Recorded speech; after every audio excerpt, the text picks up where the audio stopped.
Good morning, good afternoon, good evening, sunshines. Welcome to Tuesday. And it's snowing in my world, which is crazy. But I'm super excited today to introduce you to an amazing woman. She's been in our community of quite a few months. She and I connected about the power of your voice. Please let me introduce you to Marcy Amaro, who is Yes. joining us and going to tell us a little bit about her journey, where she's at, what she's discovered, and give you some tips and strategies. So welcome to Thank our you. live. Thank you.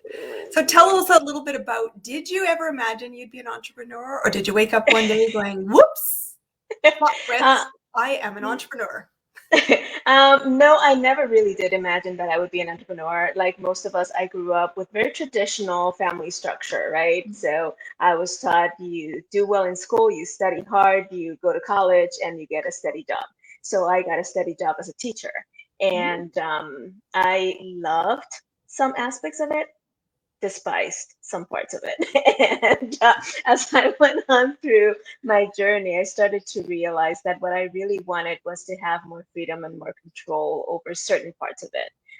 Like, I think it's a little bit of an illusion to think that because you become an entrepreneur, suddenly you have control over everything. You never That's an do. interesting one. But at least the flexibility to dictate my schedule and my location and some freedoms that I wanted, especially as my family continued to grow.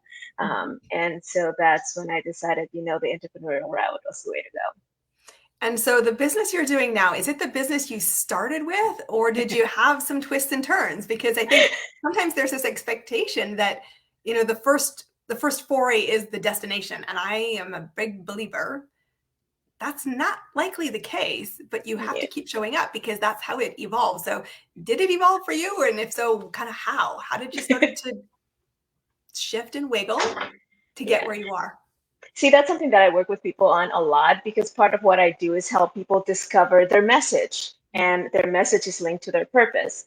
And a lot of people have this immense pressure over trying to figure out, but what is my ultimate purpose? Mm. Well, you don't really ever, in my opinion, fully discover your ultimate purpose. You discover the purpose for now, right? Like, this is my purpose now in this stage that I'm in, with the interests that I have, with the experience that I have right now. So, this is my purpose for this moment. And that's one of the things that I work with people on a lot, that just as human beings evolve and grow and shift and alter, so does our vision and our purpose and our focus, right? But Mm. having said that, for me,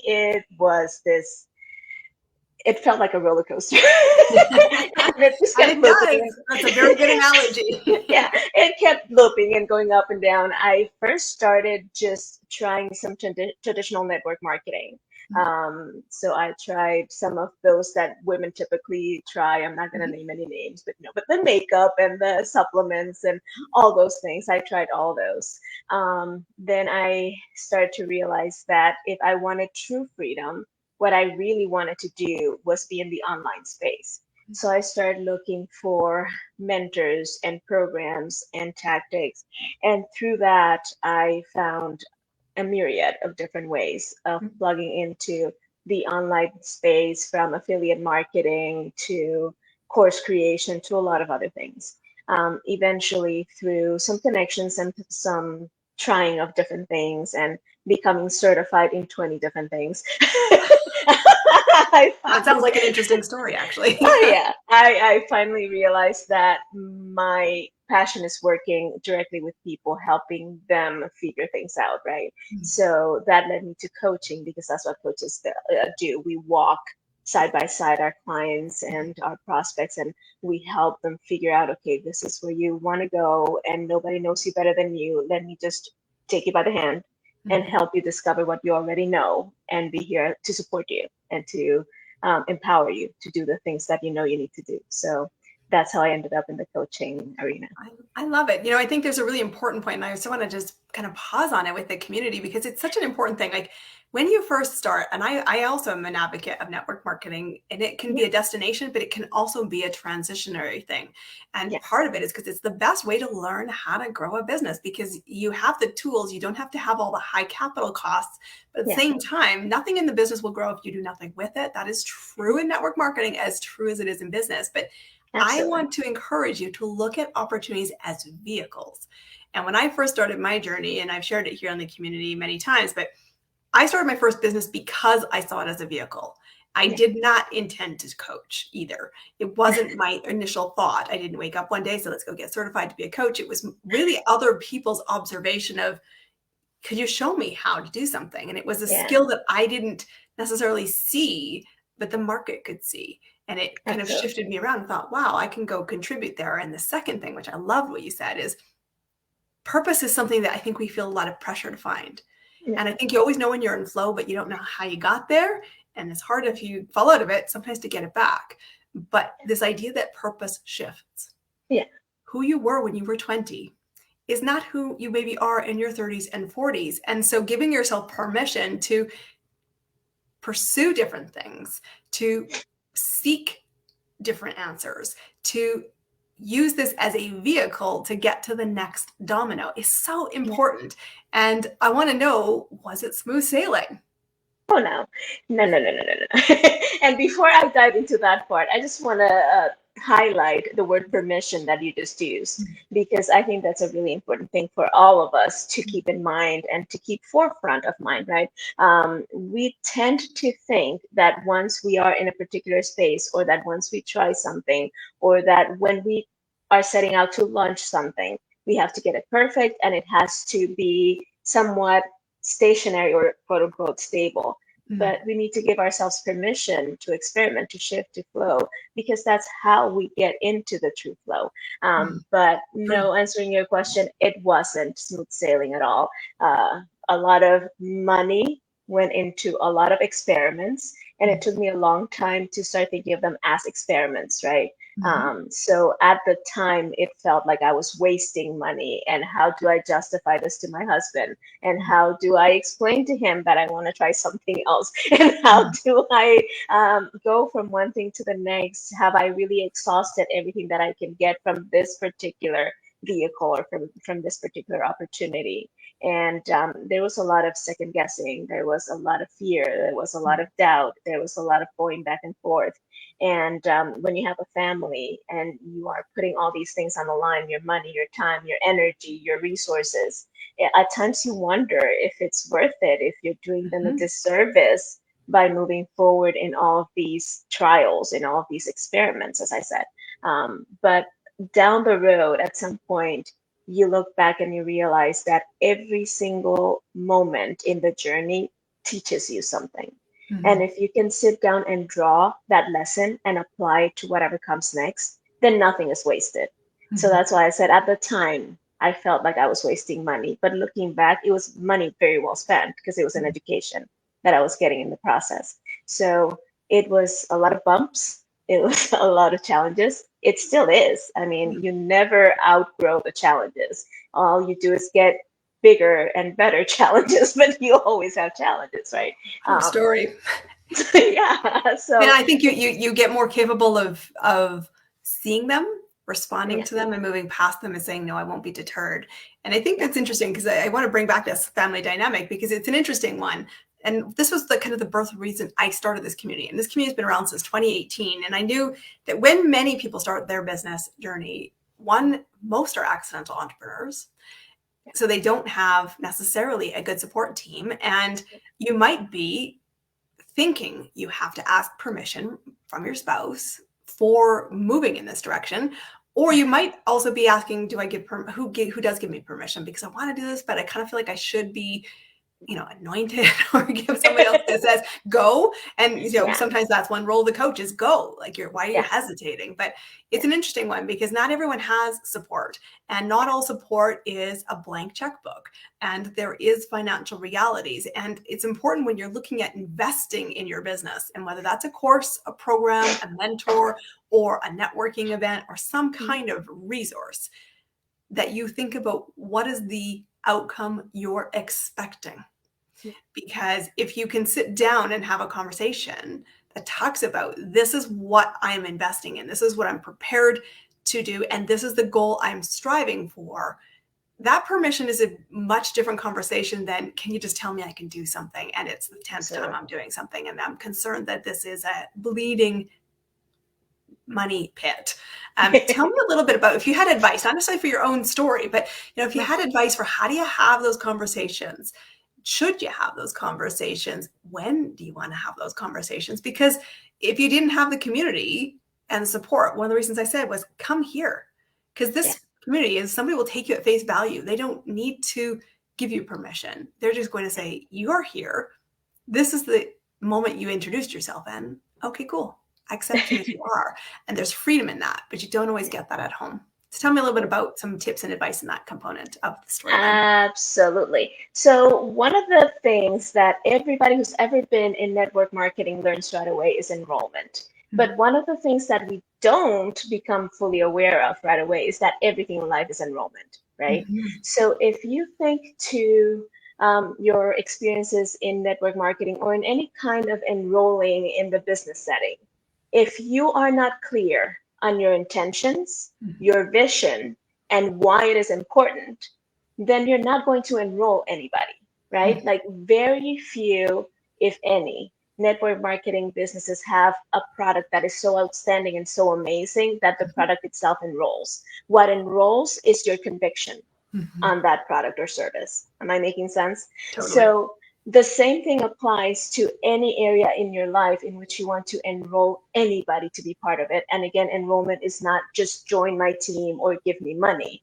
Enrollment is, how do I get my husband on board this new venture? Or how do I get my kids to give me space to do this thing that I'm trying to do? Or how do I convince my parents to help me take care of the kids while I do this thing that I want to do? Or whatever area in which you're trying to bring someone into your vision, right? So if you are not clear, yourself, on your intention, right? Why? What is it that you're trying to get out of it? What is the ultimate goal in this particular venture? Because you might actually start a venture knowing that it's not your ultimate goal, but it's a stepping stone to something else. And you might see that progress in your mind, right? So what is the ultimate intention for this particular venture that you're going into?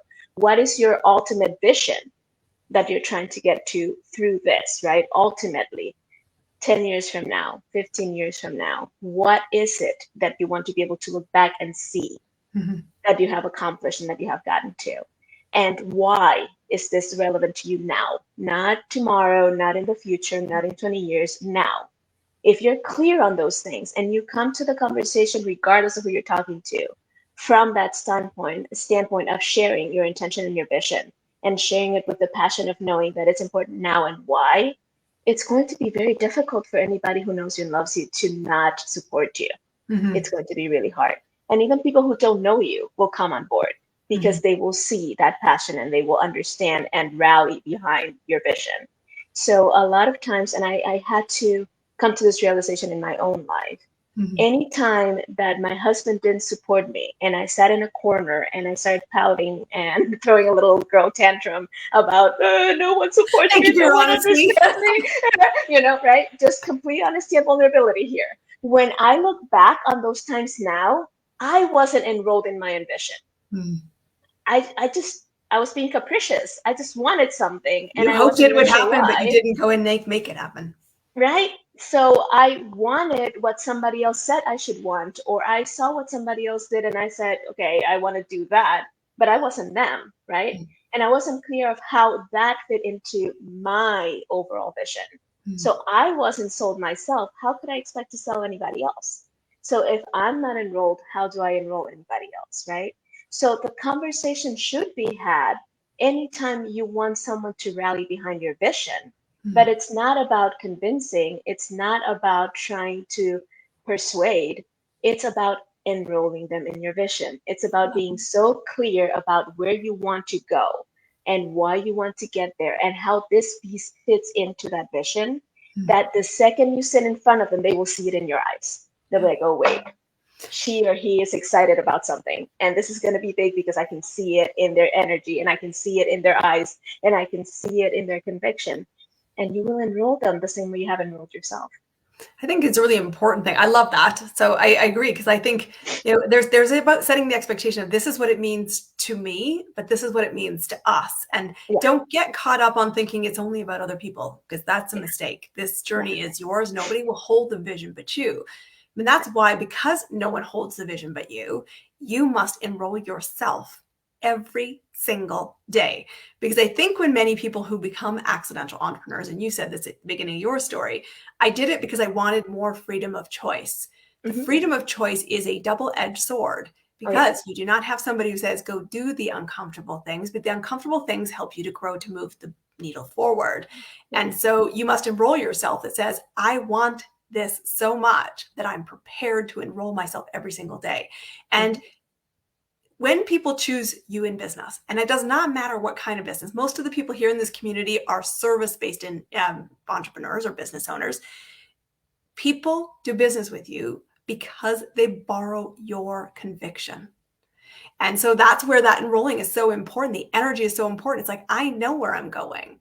I am committed to the vision. If anybody's going to open their wallet and voluntarily invest in your business, it's because they want the conviction you start with. And I always say to people, you can borrow my vision until you have your own. But the goal to Absolutely. sustain yourself and to enroll yourself every day is you to be so clear that you do not want to be a wantrepreneur. You're prepared to put in the effort on the right things to become the entrepreneur. And I love the fact that you said you must enroll Yeah. self and others, and be very clear that this is a stepping stone. Because I think there's an interesting thing, and you talked about it, as I want to come back and circle on this one, because you said, or something along the lines of, I took about 20 certifications. And Yeah. there is a bit of an interesting dynamic I find with business owners, because on one camp, there's I will figure everything out on my own camp, and you will get there. How long is my question? Will it take you to get there? Or you have the other camp, which is like, I will take every course, every program, everything, and they wear quite proudly the badge of, I'm a lifelong learner.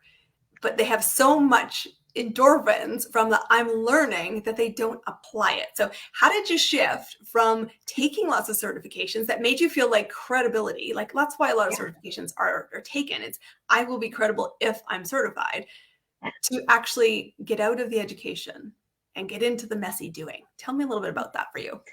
Well, for me, it was an interesting process because, like I said, I am a teacher by trade, right? So I went to college to become a teacher. So I have spent my entire life teaching people things, right? That's just where my mindset is. And even as an entrepreneur, I educate people. That's what I do. So for me, it was an interesting process to go through because as an educator, you embrace learning. Mhm. And anytime I want to do something, my first instinct is go learn, go figure out who can teach you, go figure out where to get this information, which is a great mindset to have. Like you said, most entrepreneurs in that mindset of problem solving is like, okay, where can I find those answers? And they go seek them out. But the problem was that I realized, and this was really interesting for me, I would be coming close to graduation in one particular certification training, and I would already be researching the next one that I wanted to take. Mhm. And I caught myself in that loop of, okay, I'm about to get this certification. So Mhm. instead of doing the uncomfortable thing and going to find clients and putting myself on the line and actually testing this thing out and seeing how far I can take it, I'd already be thinking, but wait, if I really want this to be powerful, I need to learn this other thing. I think that's So, a common one. I'm so glad you yeah. shared it, because I think I see it all the time. Oh, yeah. It happens all the time, right? So I Mm. was in this loop of I need to know all these things. And interestingly enough, at some point in my process, I started following Russell Brunson, which a lot of people in your community might know who he is. You might know who he is. He's quite well known in the online space. But he was telling the story of the movie Catch Me If You Can Mhm. and Frank Abagnale and how he impersonated all these professions. But in the book, they asked him how he was able to impersonate a college professor without getting caught. And his response was, well, it's easy. I just needed to be one chapter ahead of Mm. everybody else. And he shares that story, Russell, to hone into everybody listening that you don't need to know everything all the way to the end. You don't need to have read the last chapter yet. You just need to be one chapter ahead in order to be able to help people along the journey. And that really hit home with me. I Mm. was like, wait a minute, I've been teaching people my whole life. I know this. I know I don't need to have all the answers. Mm. And if I keep putting myself in a position where all I'm looking for is more answers, I will only come up with more questions. So Well, that's the signal right there. I will only come up with more questions if I have more questions to ask. yeah, if I That was just keep awesome. if I keep just researching, I'm just going to keep coming up with more questions. And we know this because we do this. Why do we end up in the rabbit hole when we start searching anything on Google? Because one question leads to the other, leads to the other, leads to the other. We can spend 20 hours on Google searching for one answer, right? And at the end, we don't even remember what the original question was. Mm-hmm. So Yeah, we found I this was really in, interesting information. Be like, I was busy. I'm not sure what I was yeah, doing though. yeah. And plus, that's another thing, then that you mentioned that it gives you a sense of busyness, right? I'm doing something. I'm working on my business because I'm getting all these certifications. No, you're not. No, you're not. You're working on not stepping out of your comfort zone and you're using certifications and learning as an excuse to stay in that comfort zone. That's what I was doing, right? It was comfortable to learn. It was comfortable to keep searching. It was uncomfortable to try what I had learned. It Mm-hmm. was uncomfortable to step out and do the thing.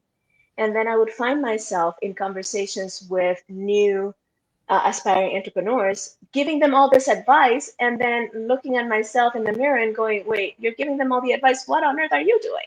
Because Uncomfortable reflection, I'm sure. yeah. And So thankfully that's you when, made it. That shows you're a good human being because I think there's a lot of coaches that come into that thinking, I just want to give opinions. I actually want somebody who's been in the fire. oh, absolutely. And so that's when I said, you know what? If I can spew out all these amazing sounding words, I can do more than I'm doing. Hmm. And my family deserves it. I deserve it. Everybody that I will help in the future deserves it. So I just stepped out. It was uncomfortable. It was scary, but it was done. Yeah, I don't know if I shared it on this community. I know I chat with it a lot with my clients because I always say to them, remember, you can't actually be for your clients, especially if you're serving, you can't be 30 chapters ahead of your client because they Exactly. don't see you as a relatable guide because you've forgotten how the messy middle feels. You've got to have proximity to the middle and you've got to be able to, again, be the footprints in the sand. But at the same time, what's really important in the journey is the worst business advice out there, other than my Kevin Costner Field of Dreams, if you build it, they will come, is the belief that your business strategy comes down to, do what you love. And I think this is controversial, and here's why I say this. If you only do what you love in your business, you will never grow. And you are likely the bit you love is the service delivery. And that's Yeah. talking really specifically to service people. However, it takes more than service delivery to make a business. Yeah. And if you only do the bits you love, which is service delivery, you manufacture the roller coaster that you I've heard talk that. about. Yeah. Because you have all these great revenues, your delivery, your happy place, and all of a sudden you complete projects because you haven't thought of what comes next. And now you're in a valley of, oh crap, I have no clients. And then you're going back into the roller coaster and coming back down and said, you are manufacturing your stress level. Yep, absolutely. Don't just do what you love. And if you only want to do what you love, I will tell you the best thing you can do is go back and be an employee. Yes. So dangerous and controversial, but I want to know now that you've recognized these really pivotal things, because I think what I love about your story, and I'm so glad you came to share it today, is there's a lot of self-awareness to nobody's going to do this for me. When you made the first leap and to the leaps that you had to make it thereafter, how did you talk yourself into the leap? Well, for me, it comes down to faith. I am a person of a lot of faith. So for me, it was this understanding that a life of faith requires leaps of faith. And so trusting that there was a greater being, right? In my belief, it was God, Christ, but trusting that there was a greater being that had a grander purpose for my life. And I just needed to step in faith on that. And the other thing was realizing how miserable I was making myself and everybody around me. Because when you are, no, honestly, because when you are caught in this loop of, I'm trying this, wait a minute. Well, I'm trying this again, wait a minute. Everybody around you is seeing you get really excited and then really heartbroken. Really excited and then really heartbroken. And it breaks their heart as well, right? And for you, it's like, yes, I can do this. No, I can't. Yes, I can do this. No, I can't. So it gnaws at your confidence. It gnaws at your self-esteem. It gnaws at your belief in yourself just overall, right? Because you keep making yourself promises that you keep breaking. So it was finally understanding that if I broke my own promise to myself one more time, I had no clout with my kids anymore. I had no leverage with them anymore. I had no right to demand support of anybody. I had no more right to request any grace if I wasn't doing the thing, if I was just sitting there hoping, like you said, the ability will come or that it would fall from heaven. It's not going to happen. So when I understood that I was just breaking my own heart and the heart of everybody around me, that I was just setting myself up for heartbreak and disappointment in myself. I was like, no, I can't do this. And I have two kids that are looking up to me to see what I do with my life and to see if I can really make this thing happen. And they keep hearing me say, oh, mommy's going to do, but mommy doesn't. And just in sheer honesty, one day my oldest daughter looked at me and said, well, I'm not sure you're going to do it. And that broke my heart really bad. So that's when I said, no, this is it. It's an interesting one. I have Corvette is a good friend of mine. She does an amazing podcast, talks about the faith factor. I put it on replay every now and then when I am doubting, because we do doubt. We doubt our faith. We doubt our belief in what's possible. But I also really know my vision board doesn't happen unless I take action. And so the thing that I love in this moment, what you shared is, that integrity with myself. And integrity is my core value. It's like I must do what I say I'm going to do for myself and for others. And I must serve at the highest level. And I know that if I take the leap, I can build my wings on the way down. I trust that there is community to do that. That's why I wanted to create this community and have great people to come and be part of it, because you do not get there on your own. But it is really looking in your mirror and yourself and saying, am I in integrity with myself? And the reason you started the journey is I feel called for more. The call is still there. You must pick up and answer and move. And once you're in movement, it's easier to stay in momentum. And I think I talk a lot about the hokey pokey. Like there's nothing more exhausting than you breaking your promises to yourself and recognizing that you are not the only one on the journey. And sometimes that comes out in the, voice of a young child that says, I don't know if I trust you to follow through. But it's also in the fact when people start saying, just give up and go get a job, because it's not malicious, hopefully. It is self-protection for them. And watching you do this and you're saying, okay, I'm prepared to break the cycle and move. So as we kind of rock to our thing here, I want to know, if you look back, what's the thing you wish you'd known to do in your business or about your business that you wish you'd known to do sooner? Well, aside from taking the leap sooner and stop trying to get all the credentials and all that, knowing that your true credentials come from the results that you can produce for yourself and for others. But aside from that, I would say to build a community around myself sooner. I'm an introvert. I define myself as an introvert by nature. And so part of what I wanted to be able to do as an entrepreneur was be by myself, do it myself, rely on myself. Doesn't work. You need a community around you. It's not necessary. I would say it's actually a choice. And I am an introvert too. That's how you and I actually connected, was how do you find your voice as an introvert? And it's where people find it surprising. I'm like, I choose to put myself into networking. I choose to be on screen. I choose this every day. Why? Because I am choosing to enroll myself, that the vision is calling and I am prepared to answer. So tell me more.